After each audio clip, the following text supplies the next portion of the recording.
Hi, everybody. Welcome to another episode of HP Critical Podcast, where my friends and I talk all things gaming. My name is Jarrell, and I am joined by Gabe. Hello. And Kelly.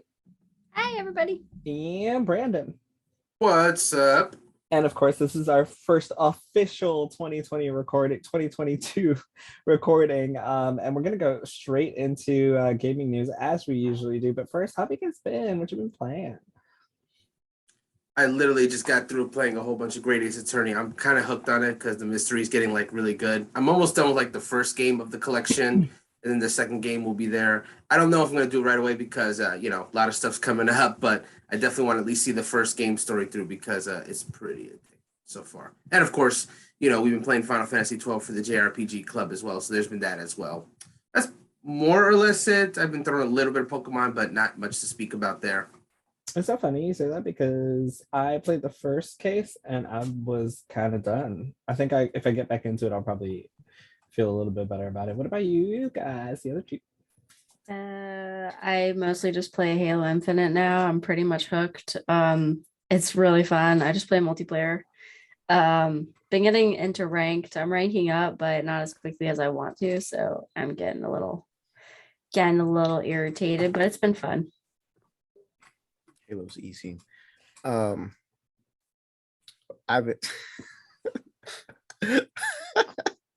sorry. I've actually been playing a little bit of Halo too, but I don't do ranked. I don't do good in FPSs. But I decided to torture myself, and I've been playing Bloodborne, Demon Souls. Been playing a little bit of Pokemon, some Assassin's Creed Valhalla. I still haven't finished that game, even though I've been mentioning that game for the past 7-8 months. And yeah, that's it. I too have been playing Halo Infinite. How funny. I played a little bit of Battlefield 2042, that too. I don't like it. Why don't you like it? Because it feels, I don't know, it feels like a game that was released in 2004. But I think that like people enjoy that. But to me, Halo Infinite legit feels like I played this in 2004 on my Xbox. And I think that's kind of what people want. Like they want that same formula. I don't. So it has not been enjoyable for me. But what has been enjoyable for me is talking to you guys about video games.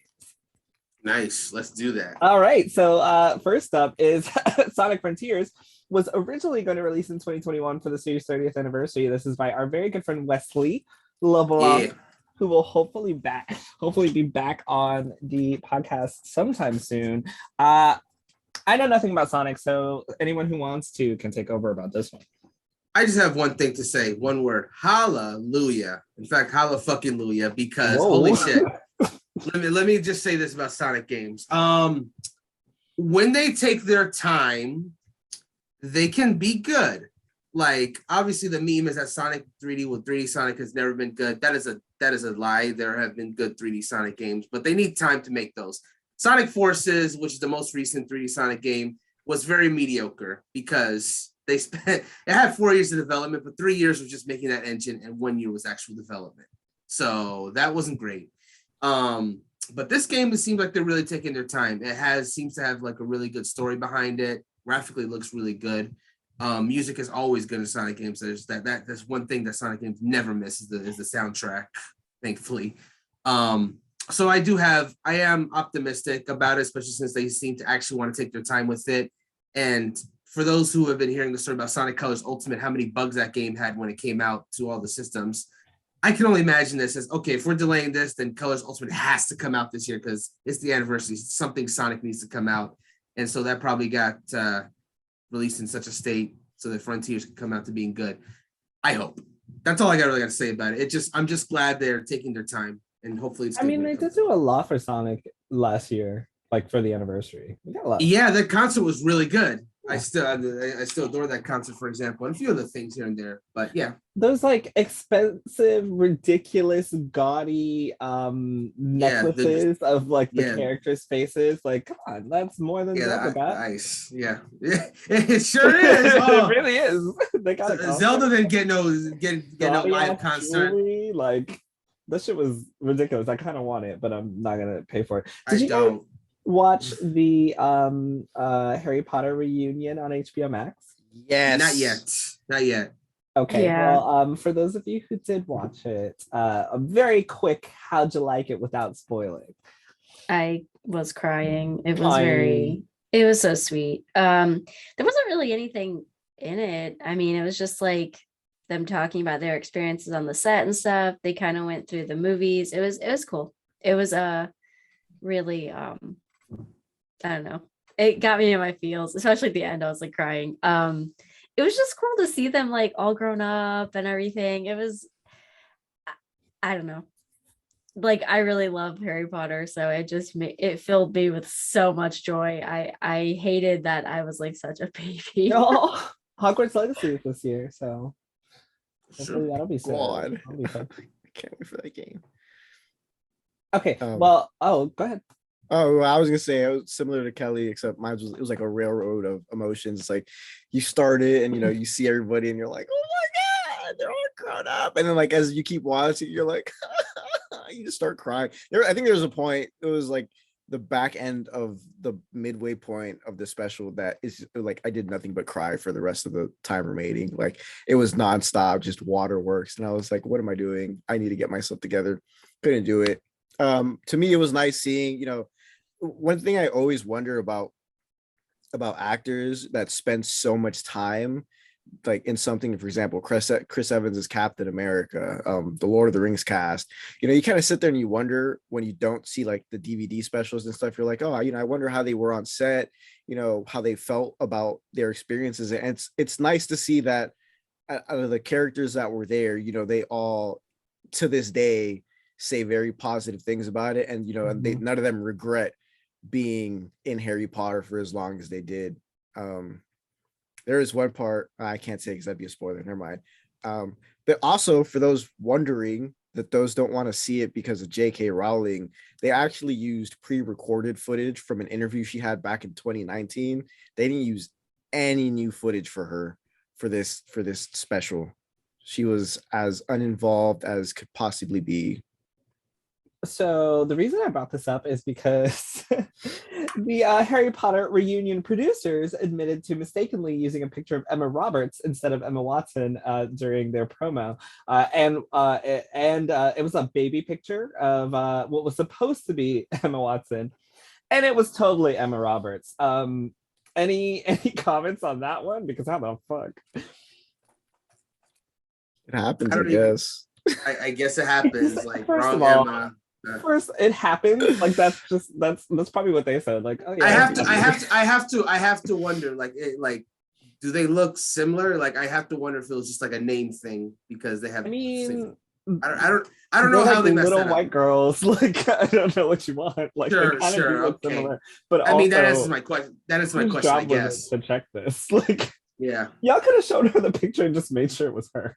Like, it's so easy to It's not. like, yeah, that's Hey, is this you? No, that's not me. Okay, it's you. We're gonna use it. I just said it was me. Like, okay. All right, moving on. Anyway, excuse me. So another one from Game Informer, also I think written by Wesley. Let me check. I'm pretty sure it's also written by Wesley. If it's the Skull and Bones thing, then yes, it was written by Wesley. It is not the Skull and Bones thing. Okay. So Days Gone. Do you guys remember Days Gone? We talked about it a little bit. I don't think any of us played it. Have not known. We talked about it. So bad. So the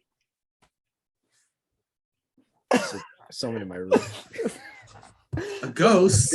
The Days Gone director, Jeff Ross, says it sold more than Ghost of Tsushima, but was still viewed as a big disappointment by local management. This was a surprise to me. I had no idea that Days Gone sold more than Ghost of Tsushima, especially because weird. that was by Wesley. I was right. This is written by Wesley over at Game Informer. Days Gone has sold at least 9 million copies, according to its director. Yesterday, Game Informer reported that Sucker Punch Productions' 2020 samurai game Ghost of Tsushima has sold more than 8 million copies.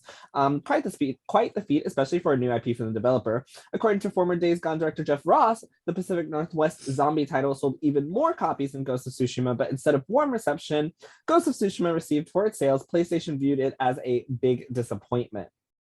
Quote, at the time I left Sony, Days Gone had been out for a year and a half and a month and sold over 8 million copies. It's since gone on to sell more and then 1 million plus on Steam. Local studio management always made us feel like it was a big disappointment. And that's from Jeff Ross. I brought this up because I wanted to know how you guys felt about Jeff Ross saying that after all this time. Like, do you believe that he's correct? Because honestly, I felt that way too. Like, had I not read this article, I thought that Days Gone was just really bad. And it might still be bad. Don't get me wrong. I'd never played it. It might still be bad. But the perception around it was that it did bad because no one, I think we talked about it. Like, it did bad because no one bought the game, or like no one played the game or something. And now we're finding out that it's sold 1 million more copies than Ghost of Tsushima. And PlayStation still considered it a bad or a game that did not perform well.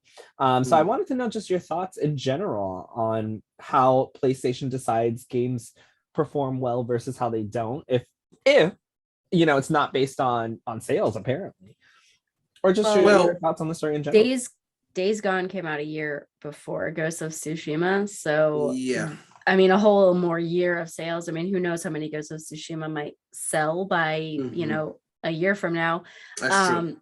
But Days Gone, I remember watching, because I did play a little bit of it. I think I rented it from like Redbox.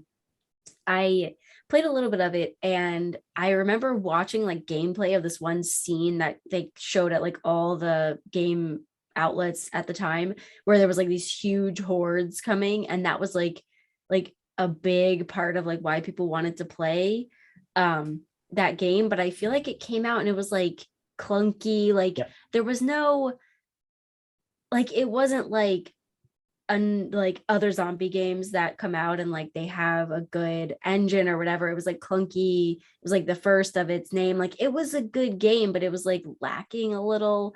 So I remember it was kind of badly received, and then I think they put it like on sale or something and it sold a bunch of copies, or they put it on PS Plus or something like that. Yeah.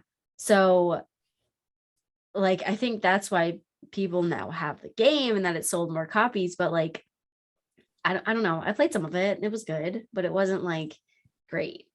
And Ghost of Tsushima, from what I heard, is like great. Oh, it is. Good. It is. Yeah. I have played that one. It's great. Yeah. So back in January of 2020, Days Gone was the best-selling PS4 exclusive on PSN in 2019, and it also held a spot in the top 10 best-selling digital games for the entire year. Benji Sales even joked that Sony won't do PR on the sales success of the game, but I'll keep pointing it out for them.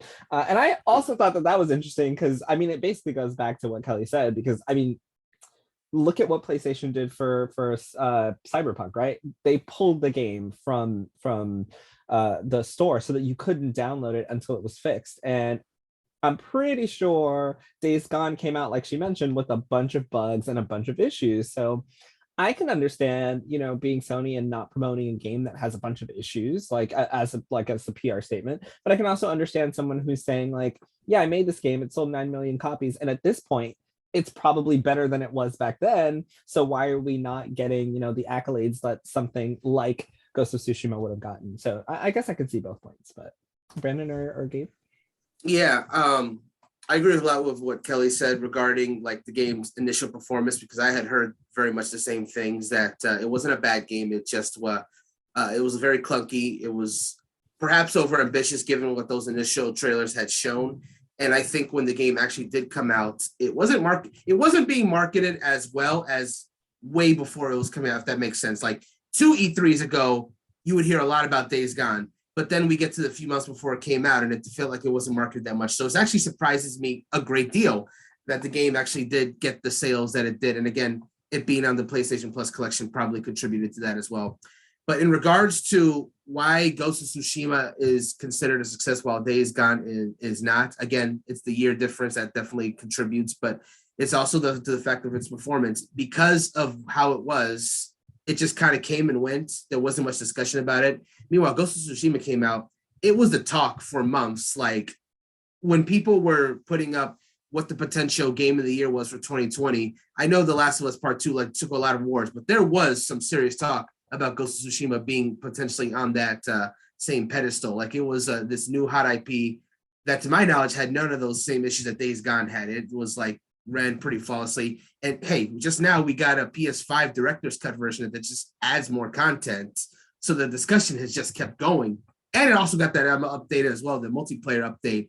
I forgot what it's called, but it's just that this game was consistently quality, and it just people kept talking about it, and they kept updating to it. So maybe they view that as, regardless of the sales, maybe they just view that as a success, just because of how better it was received than Days Gone, which again just kind of came and went despite its sales. Man, Ghost of Tsushima was beautiful. The graphics, It's gorgeous. I bought the director's edition last night. I'm gonna download it tonight. That game just looks so fucking I just good. also wonder why like they invested so much in Days Gone whenever they already have like The Last of Us, like another zombie PlayStation exclusive. Like, okay, we get it. No, but what do you mean? I really do think. Mhm. I was just gonna say, I really do think that their big selling point was just the volume of zombies that could be on screen. I really feel like that was their selling point. Well, that was And then- what piqued my interest about the game. Was like Yeah. there was like hundreds, and you're like, holy shit. Yeah. But then, I mean, you can't fight hundreds. I don't know. I don't remember. I never got to that part in the game. There was like the one like trailer spot you guys keep talking about. I remember like, he's running through like a train yard or something, and there's hundreds, but like and that's what you're expecting from the game. So I feel like the game was a very catfish in that respect, because from my knowledge, that scene, that zombie running away from hordes thing is only that scene in that game, and the rest of the game it's very you're popping zombies left and right, but they're very scattered. It's not like you're fighting off hordes the whole time. And I think that was one of the main things about it. Is like everyone's like, yeah, I'm gonna pre-order and buy this game because of that one scene, and then they'll see other people play it before they pop it in. It's like that's not what I was buying.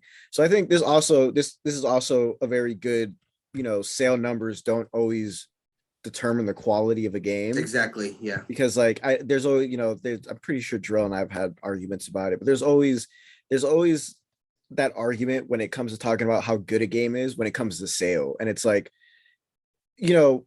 I'd say about 80% of the time that's 100% true.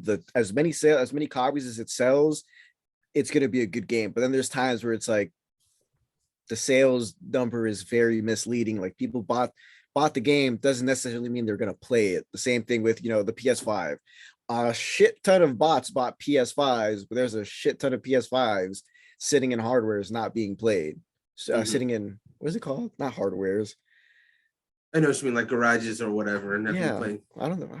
Storehouses, warehouses. Storehouses, storages, whatever. Yeah, so I think, like, I feel for the guy. I feel for the, the guy who worked on the game. And, he's seeing the numbers. He's like, well, my game sold 1 million more copies this game, but, PlayStation's treating it like shit. But it's also like, your game kind of didn't live up to a lot of people's expectations. So it doesn't, just because it's sold so much doesn't necessarily mean it's successful. Like, for example, the latest Hyrule Warriors game, Age of Calamity, has, I think they just passed 8 million copies shipped and sold. That doesn't mean 8 million people bought it, but in a lot of like the business perspective of it, because I was reading an article, the business perspective is, that's a win in, the in that genre of game, because it's such a niche genre that a lot of people don't play it. And it's like, 8 million copies, that's a win. But again, it doesn't mean that everyone thinks it's a great game or that everyone's playing it.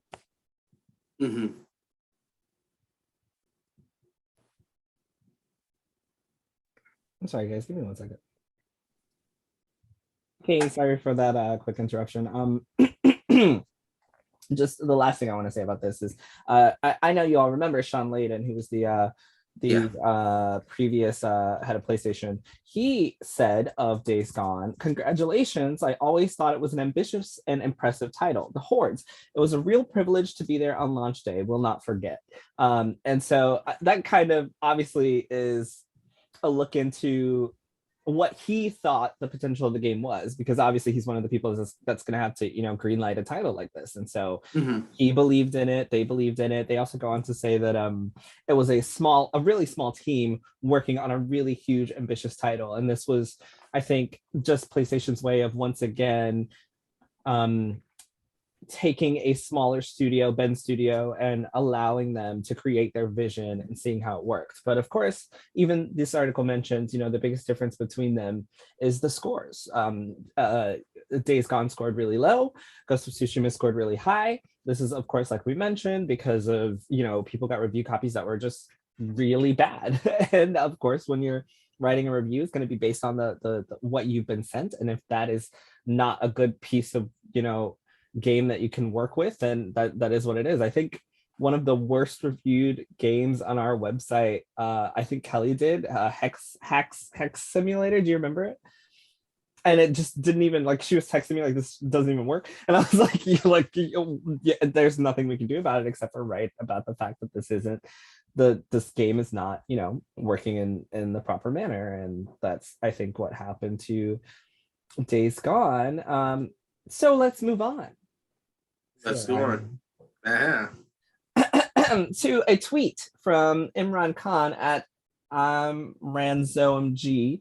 And it says, the small and inconsequential war Sony keeps fighting on crossplay is still odd. With the new Genshin Impact update, you can no longer claim Battle Pass rewards on any platform if you bought the pass on PlayStation. Sony already has your money here, so this is pointless. PC mobile still works fine, so this is almost certainly a Sony issue, and one that was actively changed rather than awkwardly worked around. This just really hate the idea of anyone playing games on anything other than their platforms and actually trying to fight it. Mm-hmm. So we've talked about Sony crossplay before. We even found out during that Apple and Xbox Apple Epic lawsuit that, Apple Epic lawsuit. Thank you. Oh my God. We found out during that lawsuit that Sony also charges extra for crossplay. So how do you guys feel about Sony continuing to be the standout when it comes to crossplay and cross progression? It's getting kind of sad now, to be perfectly honest. Like, we knew that at the beginning they were opposed to it because they just wanted people to play on their platforms and nowhere else, which is the whole, resisting crossplay in the first place. But like, they're so like they really only relented due to backlash, and they're just still at this stage just still so resistant to support it that they will literally do the bare minimum so they don't get yelled at. And it's just it is stuff like this that's just like, it's infuriating, but it's also expected because they just don't want to support crossplay, and they'll just do whatever they can to make sure that people are still playing on their platform, and they just will not reverse anything until they get backlash from it. And even then, as this provides evidence to, they'll probably do something else like this in the future that screws over a non-PlayStation player or someone that wants to migrate to another system because they can. And it's just like, it's like a kid that you have to constantly watch to make sure they do their chores. Like, you'll never be able to tell them enough that they'll do it on their own. You always have to watch them. Unfortunately, that's kind of what Sony is with crossplay and with things related to crossplay. I'm in a very annoying spot with this because I don't want to support something like this. Like, I'd rather like buy this game, for example, on Switch and then be able to do cross progression on Xbox, and not buy it on PlayStation just because I can't do that. But at the same time, a lot of games I prefer to play on PlayStation just because, that DualSense is really fucking nice and the PlayStation 5 just works really well. So I'm in a really tight spot with this one. I think Sony's just afraid to admit that their Wi-Fi software on their PS5 suck. It sucked on the PS4. No change. No, you're not wrong, but yeah, that's all I had to say on that, because I've been struggling with their Wi-Fi. Like, to me, the fact that I can play, I've said this before, the fact that I can play my Switch online and it runs smoother than what it does on my PS5 90% of the time is very concerning to me. That is not the same case for me. My Switch, when I play Smash Bros. Or when I play Mario Kart online, that shit runs buttery smooth. Let me get your Switch. I'm saying, like, Mario Kart. I've had that experience with Mario Kart. Mario Kart runs smooth for me, but Smash, hell no.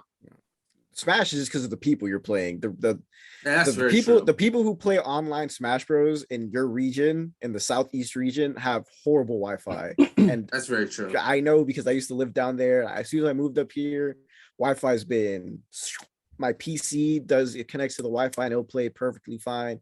But when it comes to my PS5, bro, I have to switch between my extender and my actual router every 2 hours because the Wi-Fi experience on my PS5. Okay, yeah, I think the Wi-Fi adapters in the PS5s are pretty bad, but I've never had the experience. That means I got one of the faulty ones. God damn it! You know, I used to think bad. When I had the PS4, I used to think I got one of the faulty ones as well because my Wi-Fi was running bad then. But it's just because AT&T had bad Wi-Fi.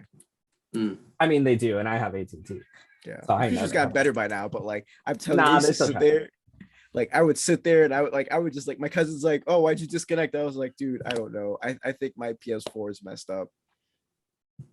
Probably should have traded it in to see that it wasn't messed up, but at the same time, I had one of the special edition PS4 Pros.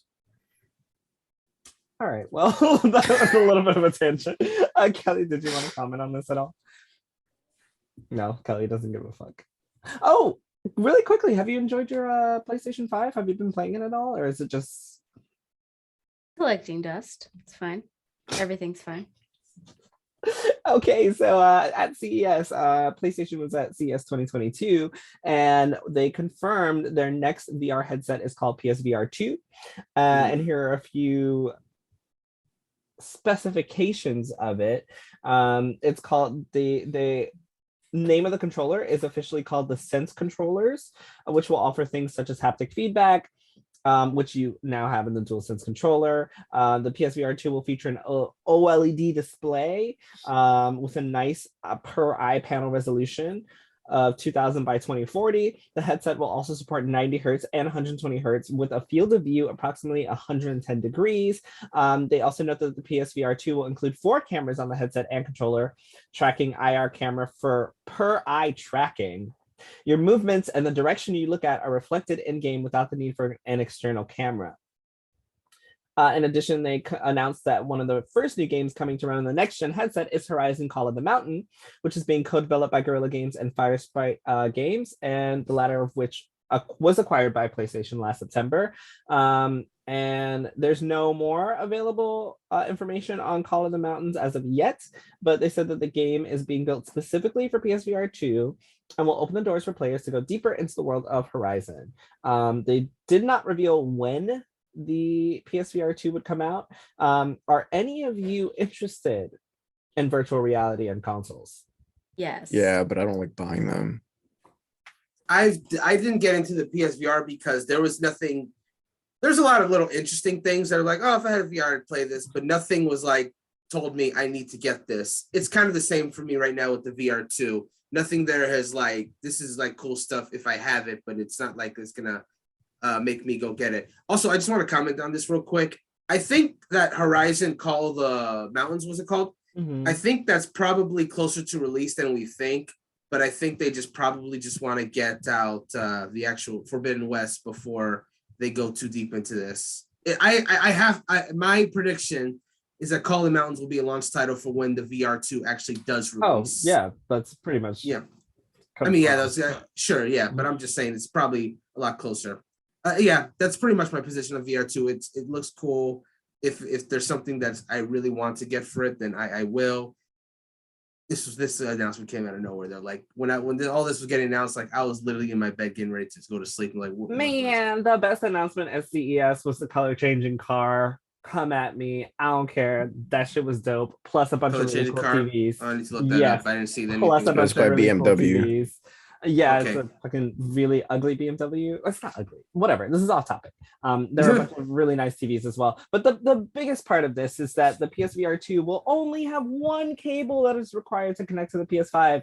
Anyone who has the PSVR previous one knows the struggle of all those fucking cables. So that's the biggest thing, is that it's going to be a 4K resolution and it will only require one cable connected to the PS5. So that's going to be a lot of fun for people to be able to pull out and easily play. Grayson, friend of the show, has taken pictures of the struggle he has when trying to pull out his PSVR and untangle wires just to plug that shit up.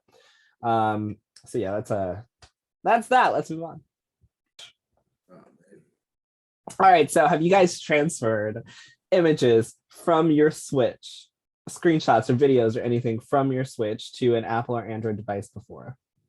Yes. Android, yes, I have. How would you describe that process? Hard or easy? Or intermediate? Intermediate. Intermediate sounds about right. Like the QR scanning thing, it works. It's fine. Sometimes. Okay, so I think it's really easy because legit, I just scan the QR shit and it goes to my phone. Like it's not an issue for me.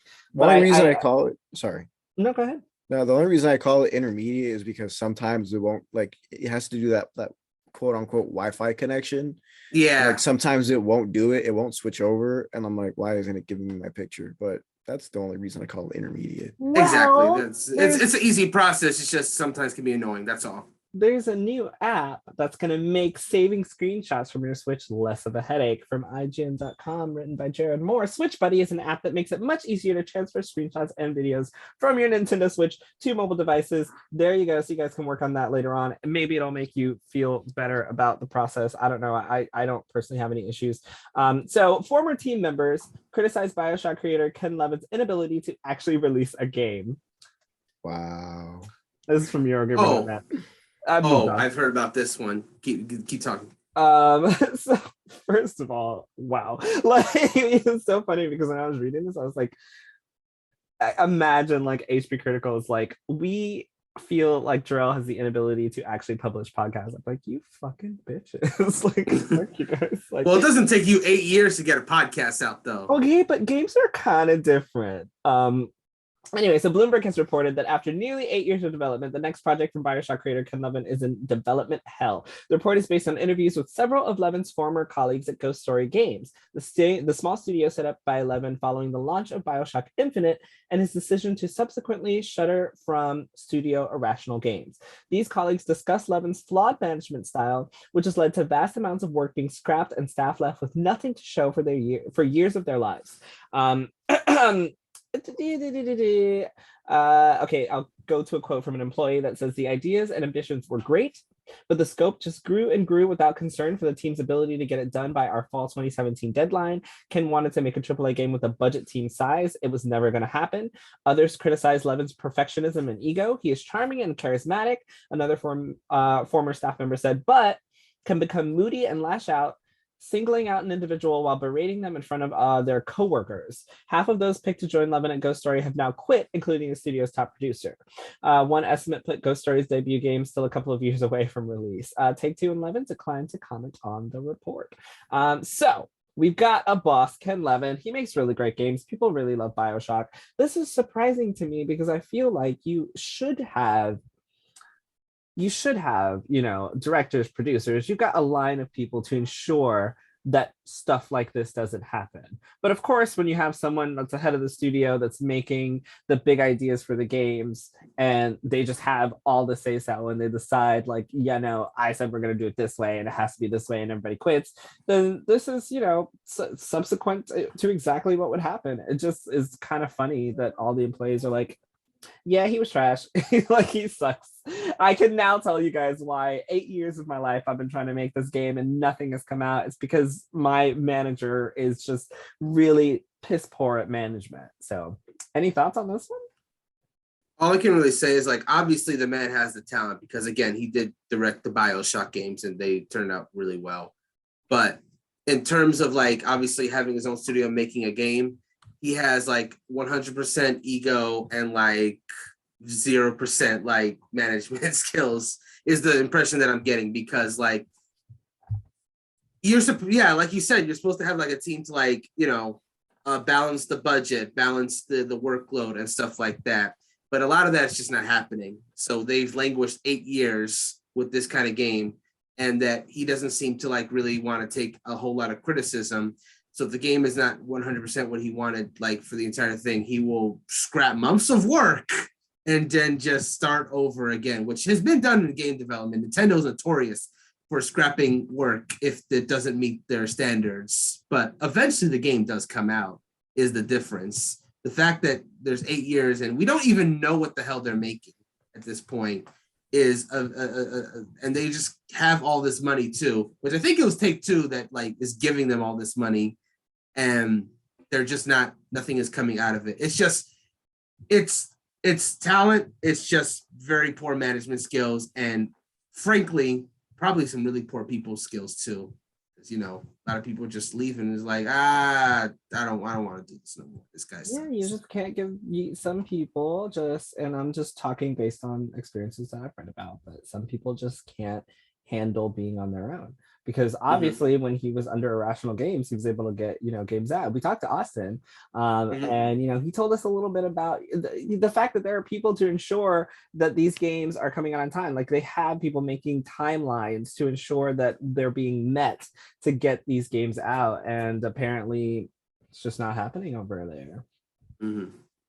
Yeah, it just ain't coming together. So I don't know if you guys heard, but the Halo Infinite lead writer leaves 343 Industries to join Riot Games. One of Halo Infinite's lead writers, Aaron Lind, has announced he is leaving developer 343 Studios to join industry rival Riot Games. This is from Dom Pepiet at VG247.com. Have you guys played have you only played multiplayer? Or have you played like the story? I've only played multiplayer. All right, well, I'm gonna move on then because this makes no difference to any of you because y'all didn't play the. Are you interested? Are you going to play the story, or you guys just satisfied with multiplayer? I was thinking I might play it, but I'm really just in ranked right now. I'm like in the trenches. I'm just trying to rank up. Like that's all I care about. So not anytime soon. All right, cool. So also from Game Informer, also by Wesley. This is the Wesley Show. The Xbox and OP nail polish collaboration unlocks Halo Infinite, Forza Horizon 5 skins. So for those of you who don't know, Microsoft has revealed a collaboration between Xbox and nail polish brand OPI, and as expected, each color is themed after something to do with Xbox. While the nail polishes and the colors they come in look quite nice, there's another interesting aspect to this collaboration. Purchasing the Xbox-inspired Spring 2022 OPI collection gets you exclusive in-game Halo Infinite and Forza Horizon 5 content. A rider shooting style with the best-looking nails your controller has ever seen. So, I've seen these colors. They're really nice. I think this is great. Put some paywall shit behind fucking nail polish and force everyone to go out and buy it. Like, what a brilliant idea. Like, if I were OPI Nails, I would jump on this shit so quick because not only are you going to have dudes buying nail polish for their girlfriends, you're going to have dudes buying nail polish for themselves, of course, and then you're just going to have people buying nail polish for the skin in Halo. That shit is brilliant. Fucking brilliant. And the colors look really nice too. You guys should look them up if you haven't seen them. I totally would buy some. Kelly. Yes. Gabe. Brandon, how do y'all feel about this OPI nail polish collaboration that has some nice little incentives for Infinite and Forza Horizon players? It's pretty funny to me that, like, I don't know, I would have never thought nail polish. I would have thought makeup, or something, but like is interesting. Yeah, but nail polish specifically, and specifically that brand, which is a good nail polish. I have some of their colors. Like, I don't know. I think that they have a lot of colors already, so this is not surprising. But to get like special skins and stuff, that's pretty cool. I think I'm probably gonna have to get some now. I mean, it's not gel polish, so probably don't want to do that, but I think it has to be nail polish. It's not gel polish. No, I'm sorry. Oh, I mean, okay. aside from like not being makeup, like I think it has to be nail polish because enough guys are wearing nail polish for this to be like First of all, I've worn makeup before. I've worn nail polish before. Paint your fucking nails. This shit is so therapeutic. But they require two different skill sets. Like, anyone can paint their nails.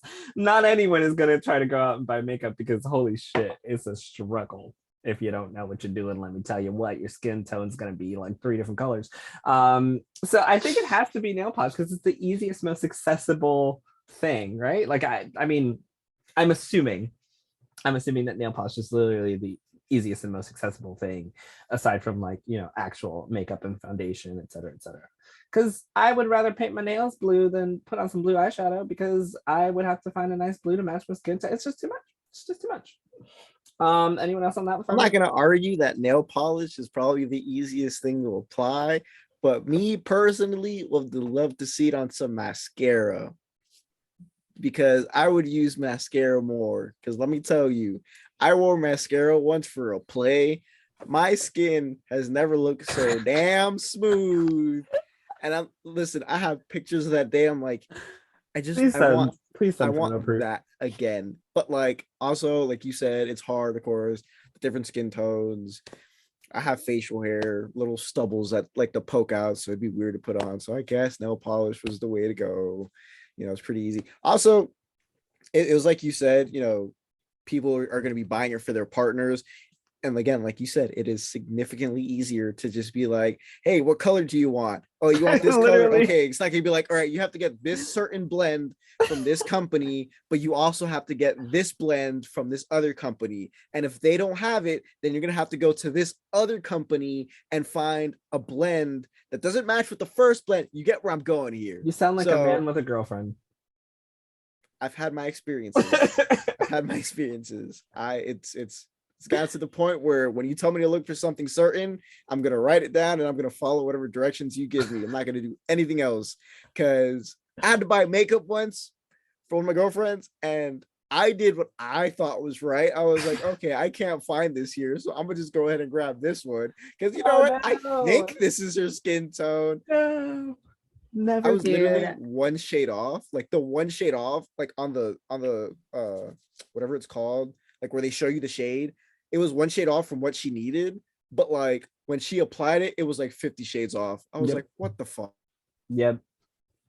So I learned my lesson from that day. Just, keep it simple. Not gonna lie, this Halo skin looks sick though. It's like a shiny purple like skin for the nail polish. It's like super cute. I'm gonna have to get it.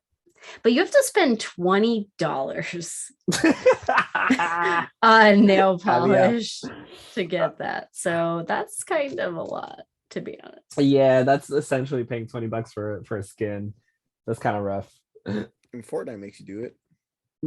Which I still also think is kind of rough. But like you're purchasing $20 worth of nail products. So it'll end up being worth it when you use the nail. Yeah, you're actually as opposed to just paying $20 to Fortnite and getting just one skin that you're going to use until the next one comes out.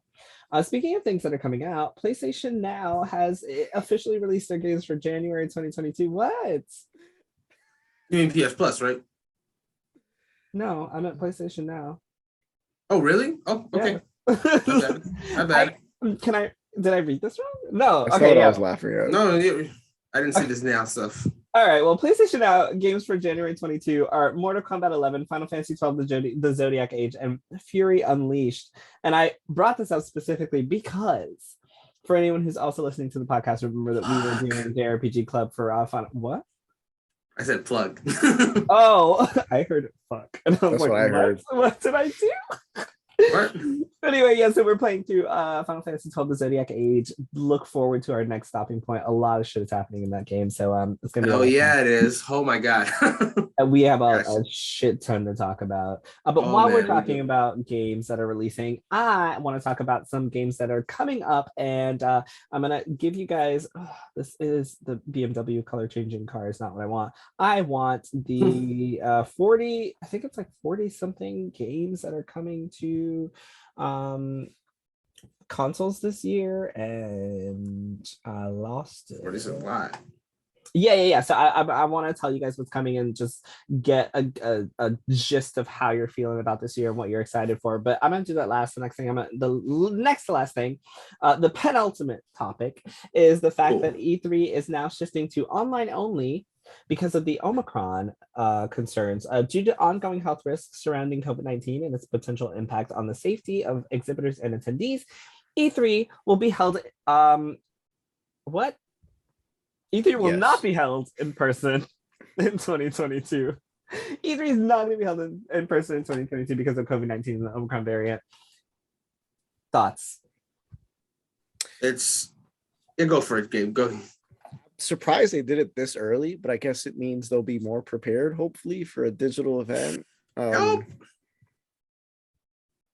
Did you say nope? No, I said I hope. Yeah.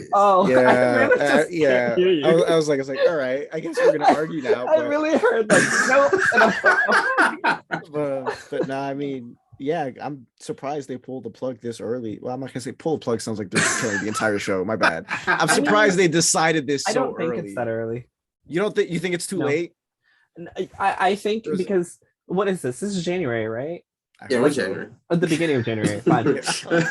And E3 is usually like in June, right? Mhm. Yeah, really June. That's only That's 6 5 months. months. I'm not counting January because they just announced it. That is like essentially if you have prepared last year for this year's E3, you now have true. 5 Sure. months to ensure that everything that you plan to go on a stage and do for like Xbox, you have 5 months to figure that shit out and make sure you have something prepared for a presentation that's going to work out. For some companies, it's going to be easy. Maybe Xbox is literally just going to do what they're going to do before and record it. But for other companies, like, well, first of all, PlayStation's already pulled out. Nintendo's not going to be a part of it, right? So, like, I'm saying this as if, like, the big three are going to be there. We know they're not. Wait, pause. What do you mean Nintendo's pulled out of it? But Nintendo and PlayStation aren't officially a part of E3, is what I mean. Like, they're going to I have thought- their own, like... No, PlayStation is Yeah, but- completely out of it. Nintendo at least Nintendo does does the their directs. directing and their tree. Yeah, part of but E3. their Direct and Treehouse are not officially a part of E3. Yeah, it is. Yeah, they are. Oh, sorry. I got so scared. I was like, wait, when did they stop? my going? fault. So Nintendo, probably has nothing to worry about because But to your point, Jarrell, like even though they are part of E3, they are used to doing this. Like whether E3 is in person or not, they always do the direct anyway / Treehouse. So don't even mean anything to them, really. Yeah, so like of course it's not going to be an issue for them, but any other smaller company, we have no idea how much they have to move around within a 5-month span while also dealing with COVID to be able to have a presentation ready. So I don't think it's too early. I think it might be honestly, like depending on the company, it might be a little late. But I think it's better than what they did last year. Last year they announced they're going to do digital. Or was that 2 years ago? One of the past 2 years. It was they last announced year. They announced they're going to do they announced they're coming back or something like a month and a half before the actual dates. So Yeah. which But- was also trash. yeah. It was Oh, last year, man. yeah, because last year was just a shitty, like everything everywhere E3. Nobody knew what was going on. Or was that the year Yeah. before? Was it? I both can't years? remember now. I don't know. 2020 was nothing. 2020 was just straight up canceled. No online, no nothing. Oh, okay, so then it was last year. That it was just like Yeah. you had to like be paying attention to IGN and Twitter and like, oh look. Wait, someone hold back on, there hold for on, vacation. hold on. I just remembered something. Yeah, there was no E3 in 2020, but that was the first Summer Games Fest. And that was the point where announcements just came whenever the fuck. Randomly, And so yeah. you had no idea when anything was going to come out. Summer Games Fest, I will say, was handled a little better last year since E3 was also back because it was all consolidated kind of like in one show instead of being whenever, like you're just like doing whatever for 3 months and then suddenly an announcement Sleeping, comes. It was terrible. sleeping, and you're waking up. There were in the middle some of the night, announcements and that there's came an out in the middle of the announcement. night, and that was terrible. Yeah. I hated it. I hated that Summer Games Fest. That was the worst. I'm glad it's gotten better, but whatever.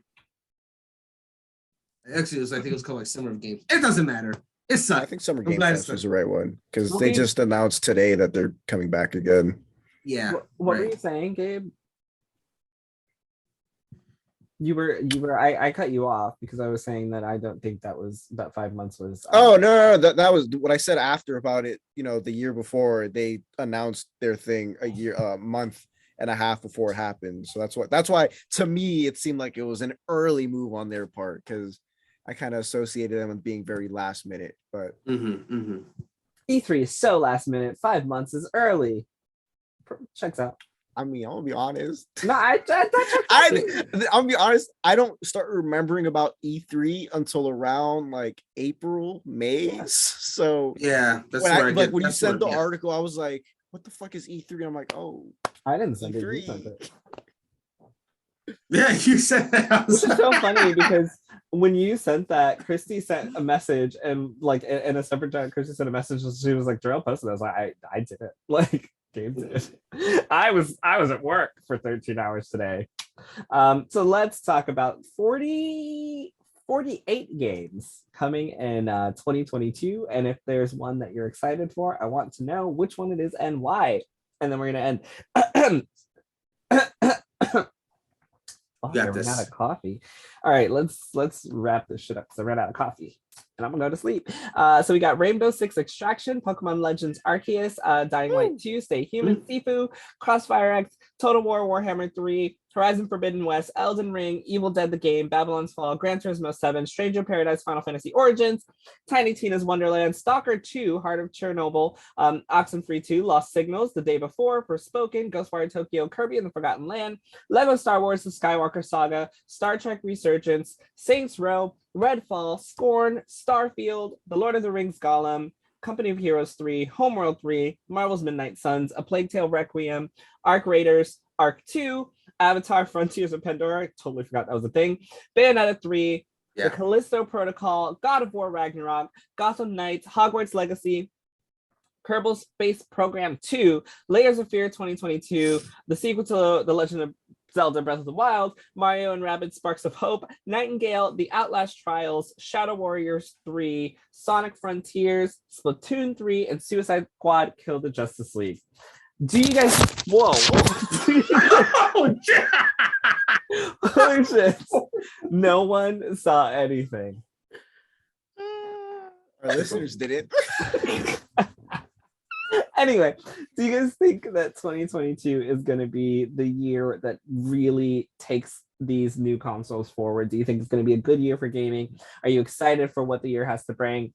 Do you have any resolutions for 2022 based on, you know, what games are coming out this year? Just the 48 that we know about, so there's probably going to be more this year. Any expectations? What are you excited about?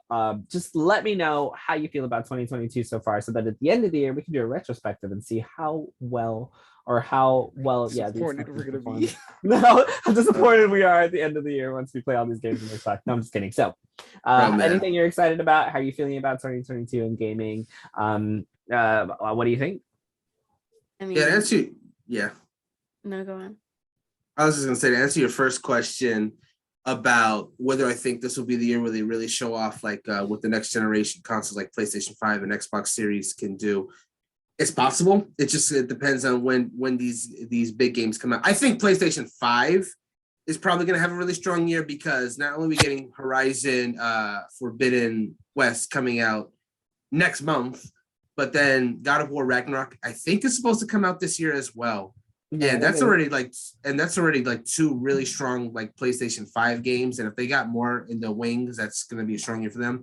Xbox, I guess we'll have to see, because I personally don't know. Redfall and Starfall would like to have a conversation with you. Shit, Redfall. Starfield this year. Would like to have a conversation with you, sir. If Starfield is this year, that is a big one. I will totally give you that. And Redfall, I think it could still be. I've only seen the one trailer. I think there's a lot that needs to be shown before I could really say that's going to be like the winner for Xbox. Anyway, I think it's funny that you have a problem with Redfall, Brandon.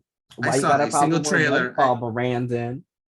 I'm so neutral to that game right now. That one trailer. Why are you neutral to that game, Brandon? I didn't see shit. That's why I'm neutral. That's why. So the one I saw that has some diversity at Xbox, are you neutral, bro? Yeah. I gotta see gameplay. That's all I'm here to say. I'm just kidding. Anyway, as far as whether it's going to be a good year for gaming in general, though, hell yeah, it is. I think like you named a lot of really good games, and there's probably even more that we don't even know about. Now, 2022 sounds like it's going to be a good year for gaming. As far as games that I'm excited for, assuming, and this is a big if Breath of the Wild sequel and Final Fantasy 16 makes 2022, then holy shit, I'm excited for those two games more than bruh. Yeah. That's what I'm saying. Legend Arceus, and then Final Fantasy, and then Breath of the Wild 2. Legends Arceus is coming out like really soon. That's like less than a month away. That's like really soon. So I'm definitely looking forward to that. I would say that of the games that I know that's coming out this year, though, my number one right now is Triangle Strategy. And I've talked about it before in the podcast. I'm just really excited to see what that story is going to be like, what the gameplay is going to be like. I literally pulled up our Monday mission just so I could look up some of the other games I'm excited for, because I had to like have that list ready. Kirby and the Forgotten Land, I'm looking forward to seeing what Kirby can do in 3D. That was exciting. Forspoken looks incredible. What's up? I hope it doesn't. I said he's gonna do some suck. I was always gonna do some suck. They say that was gonna suck. I was like, what? Please don't say that like that about Kirby. He is a child. No, he's not. He's a god. Okay, fair. And Advanced Wars 1 and 2 Reboot Camp, because I fucking love Advanced Wars. I'm glad that it's finally coming back, even if it's just a remake of the original. I love that you love Advanced Wars. I adore Advanced Wars. I adore that game so much. I'd literally never heard of it. And I'm so excited. And I'm just gonna throw out one last one. I really hope this is the year that Digimon Survive comes out, because I also think that's a very ambitious Digimon game. I haven't been really invested in a Digimon game in forever. Like the last one I played was pretty good, but I didn't really finish it. But this one, like, it promises a lot. I don't know if it's going to deliver all of it, but I like what they think it's going to be. Like, it's going to be like another tactical style game where your decisions will have like big it's tactical. Never mind. Uninterested.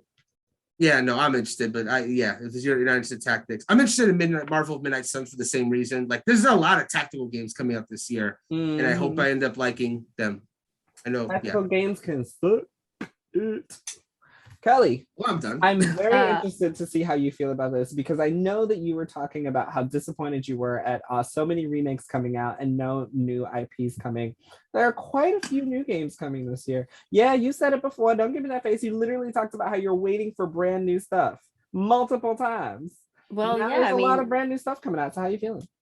I feel pretty good. I mean, I'm looking forward to the horror games for sure. Like Evil Dead, the game. I'm sure I'll play the shit out of that.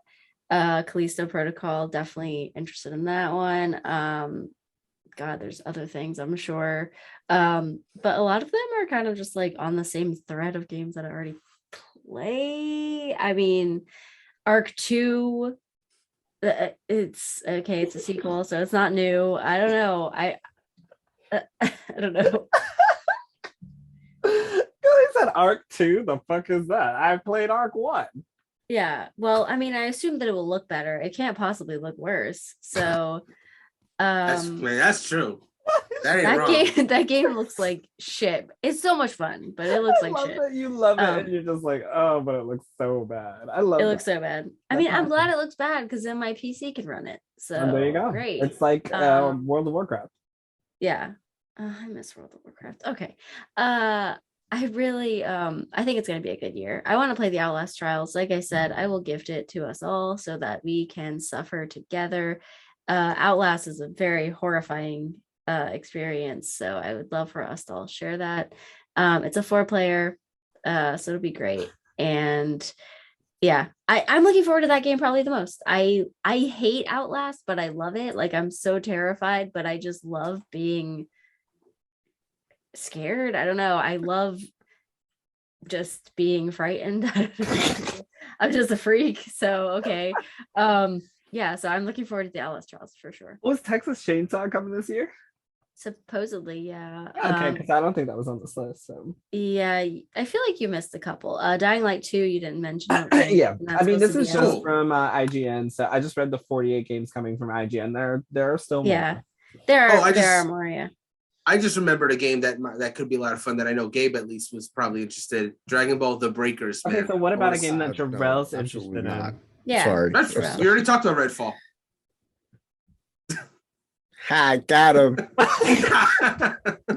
Yeah, no, Gabe saw the trailer and he was talking shit about that. Yeah, that was like the first thing I did. When I saw that trailer looks so bad. Not bad, but the game itself, like, it looks weird. It's not a Dragon Ball game. Come on, it's weird. I just want to kill people as Cell, maybe like, and then I keep reading up on it, and like it just gets weirder and weirder. Like, it's basically like don't tell me the name of the game. I got this. I can do this. Is it Dead by Daylight? Yeah, it's like Dead by Daylight. It's Dead by Daylight with Dragon Ball. It's Dead by Daylight with Dragon Ball. And I didn't like Dead by Daylight, so I'm not gonna this one. Like, I like Dead by Daylight, so I'm all about it. Dead by Daylight. It looks so. Leave Dead by Daylight and Dead by Daylight. It's gonna bring so many fans like me who is not interested in Dragon Ball Z. Oh, wait, hang on. I want to supply one real quick thing. We didn't talk about this. So hurry up. I know. Like there was a news story that came out this week that TV Asahi had polled like 50,000 people in Japan what their favorite games was, and despite it being polling people in Japan, Dead by Daylight was like 30th place. So that game is actually pretty big over there. So I think that might be the inspiration of why Dragon Ball The Breakers is a thing, because they would probably want that kind of like in general. Yeah, that's what I'm saying. Dragon Ball is popular, Dead by Daylight is popular, so they said, let's put them together. So at least there it'll probably be really big for that reason. All Anyway, right, that's if all I y'all have to see say. me Continue. dancing, it's because there was some special sauce in this. Ooh, hey. Laxatives. I'm so excited to prank Not on at you. all. All right, Anyway, the games Gabe, I'm excited yeah, for hurry up. though. Yeah, why do I gotta hurry up? You don't. Obviously, You have all the time in the world. If this recording stops, I'll still be here listening. Go ahead. I appreciate that. Breath of the Wild 2, obviously. At this point, everyone's saying it's coming out this year. Unless it gets delayed, it's coming out this year. Nothing's gonna tell me it's not. Elden Ring, cannot wait. Elden Ring. Oh, that's Yes. soon. Shit. Cannot wait to put myself through another, because I'm probably not gonna be done with Bloodborne and Demon Souls by then. So just more torture for me. Love to hear it. Hogwarts Legacy. I actually read an article, the top 10 things coming to Hogwarts, or the 10 top 10 things about the game, and it re-sparked me again. And Yes, spark obviously Gabe up. J.K. Rowling is also not involved in that, so even more reason for me to pre-order that bitch. Yes, whoop whoop. Pokemon Arceus. I'm just excited for the game because it's a new Pokemon game. Yes. Probably gonna play it for a week and then give up because I'm not really good at Pokemon games. Yeah. Doesn't mean it sucks. That just means you suck. Pretty much. Damn, there's something else that you mentioned in that list that I completely forgot. Oh, Sonic Frontier. Actually, I kind of want to buy that game more of a meme just to see where it's gonna fail at, because that game did not look like a Sonic game when they showed it. It looked like Sonic was dropped into an open world game like Skyrim or something. Damn, I wish you said Breath of the Wild. I was going to, It's Sonic, but Breath of the Wild. Everyone keeps comparing every open world game that comes out now to Breath of the Wild, and it's a little annoying. Like, that's all I'm gonna do. Like, every open there's world other do something else. The Kirby Forgotten Land. I'm just excited to get back into a Kirby game. Oh yeah. And yeah, whatever else they're gonna announce. Thor Ragnarok, my bad. God of War Ragnarok. Excited for that one. It's always fun to be Kratos and smack the absolute shit out of things that's not humanly possible. I know there's more games. I've just forgotten. Can't wait for the new Fire Emblem game to be announced or come out this year. Please get announced. Thank you. Yeah, that'd be nice. Come out in December. Nothing can beat Three Houses, so it won't even matter. You see, I want them to make something that can beat Three Houses. I want to go down the rabbit hole again.